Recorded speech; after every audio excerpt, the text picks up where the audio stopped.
اب impact of attitude کیا behaviour پہ؟ ابھی ہم نے بیہیویئر ایٹیٹیوڈ کی ہم نے ریلیشن شپ دیکھ لیا. So change your thoughts and you change your words. اپنی سوچوں کو بدلیں, آپ بیہیویئر بدل لیتے ہیں. اب سقراط کیا کہتا ہے جناب 2000 سال پہلے, میں کسی کو کچھ نہیں سکھا سکتا, میں صرف سوچنے پہ مادہ کر سکتا ہوں. تو سوچ بدلے گی تو رویہ بدلے گا نا, اور سوچ بدلنے کے لیے ماحول بھی تو بدلنا پڑتا ہے نا. اب نئی گورنمنٹ نے نئے پاکستان میں ایک دعویٰ کیا ہے, سرسبز و شاداب یا صاف پاکستان کو, ایسا ہی دعویٰ کیا نا. اگر وہ دعویٰ 2 سے 4 سال میں مٹیریلائز ہوتا ہے تو آہستہ آہستہ آلودگی اور علائشوں سے جب آپ بچنے لگیں گے تو آپ کا ذہن خود بخود لاشوں طور پر صاف ہونے لگ جائے گا. آپ کو کلاس روم میں گندگی نظر آنے لگ جائے گی جو ابھی نظر نہیں آتی میرے اسٹوڈنٹس کو. ابھی میں سارا دن سے اٹھواتا رہتا ہوں, خود اٹھاتا ہوں, ان کو کہتا نہیں ڈبے نیچے پھینکے ہوتے ہیں, کیونکہ ان کو شعور ہی نہیں اس چیز کا. ہم ان کو سوچنے پہ مجبور کر رہے ہیں نا ابھی اپنے گریجویٹس کو, اسٹوڈنٹس کو, یا سوسائٹی میں اپنے بچوں کو. اب یہ فیمس سٹیٹمنٹ ہے مولانا جلال رومی کی سوچ پہ کہ تمہاری اصل ہستی تمہاری سوچ ہے, باقی تو سب ہڈیاں گوشت. اب کہانی کا آغاز, نقطہ آغاز اور نقطہ انجام سوچ ہے. پھر انبیاء نے سوچوں کو بدلنے کے لیے, سوچوں کے ذریعے رویوں کو بدلنے کے لیے کام کیا. انبیاء کے علاوہ سوشل ریفارمسٹ مثلا شنتوازم, بدھزم اور کنفیوشنزم, یہ انسانوں کے مذاہب تھے.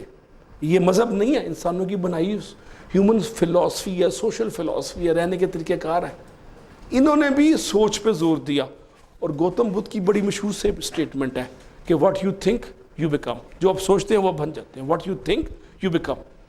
اس بات کو تکرار کیا کریں اور بڑی بڑی سوچیں اور آپ بڑے بن جائیں گے. اور ہو سکتے ہیں آپ بڑے ہوں لیکن آپ بڑے بن نہیں پا رہے کیونکہ سوچ چھوٹی ہے. اور ایک بڑا مشہور اردو کا مقول ہے کہ چھوٹی سوچ اور پاؤں میں موچ آگے نہیں جانے دیتی. میں آپ کو اپنی مثال دوں.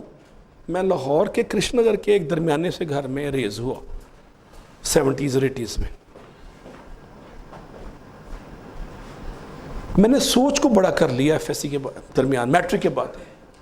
میں سینٹرل ماڈل اسکول میں پڑھتا تھا, اردو میڈیم تھا, انگلش برائے نام پڑھاتے تھے. میں نے شام کو انگلش کی خبریں سننی شروع کی تاکہ انگلش امپروو ہو میری. اور پاکستان ٹائمز اخبار آتا تھا, مشرق کے بجائے میں پاکستان ٹائمز پڑھتا تھا. آہستہ آہستہ میری انگلش امپروو ہونے لگ گئی. انٹرنیٹ تو تھا ہی نہیں, لائبریری میں انگلش کتابیں بھی نہیں ملتی تھی, اردو کتابیں ہوتی تھی. اور میں نے اپنے آپ پہ انویسٹمنٹ کر کے سوچ کو بڑا کر کے اپنی منزل ستاروں پہ رکھ لی. 7-8 سال 10 سال بعد میں انجینئرنگ کی ڈگری لے کے بغیر کسی سفارش کے 2 سے 1.5 ملین کا, آدھے ملین کا, مجھے پتہ نہیں کتنے ملین کا ڈالر کا اسکالرشپ مجھے مل گیا, فلی فنڈڈ امریکہ کا. اور میری زندگی بدل گئی. سفارش سے نہیں, بڑی سوچ سے. جب بڑی سوچ ہوتی ہے تو فطرت خود بہت کرتی ہے لالے کی نابندی.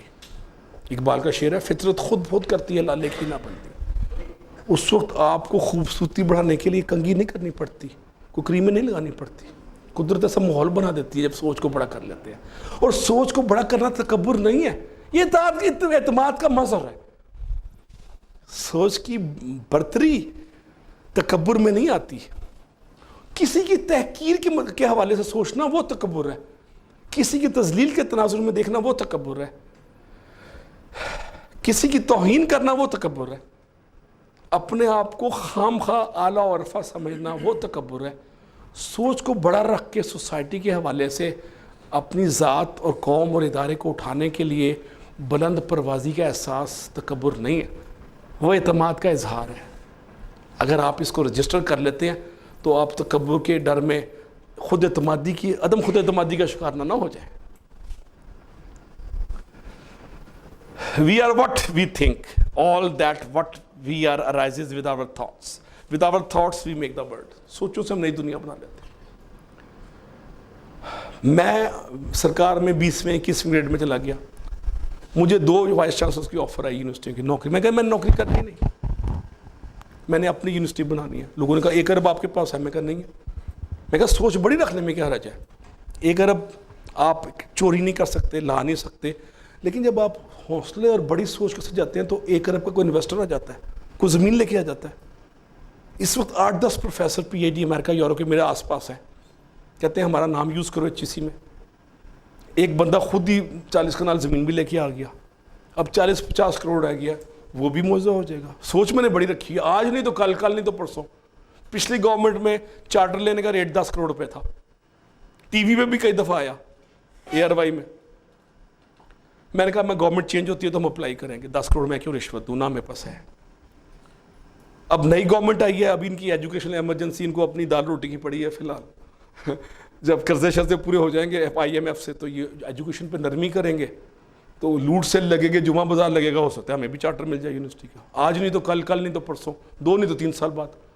اور 5 سال بعد جب ان کی گورنمنٹ ختم ہوگی, الیکشن میں جیتنا ہوگا, کہیں گے آ جاؤ جی بسم اللہ بھائی جان لنگے آؤ, یہ چارٹر دینے لگ جائیں گے, تو وہ اس وقت ہمیں مل جائے گا.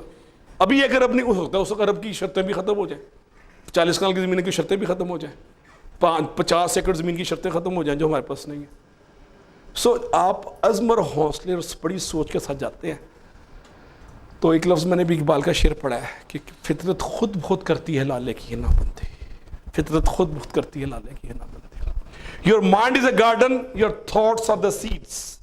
You can grow the flowers or you can grow the weeds. آپ اس میں کانٹے اگائیں یا پھول اگائیں, شناخت آپ کی ہے. جو بیج ڈالیں گے وہی نکلے گا سوچوں کے اندر. اچھا بیج ڈالیں گے تو پھول آ جائیں گے, اور کڑوا بیج ڈالیں گے تو کانٹے آ جائیں گے.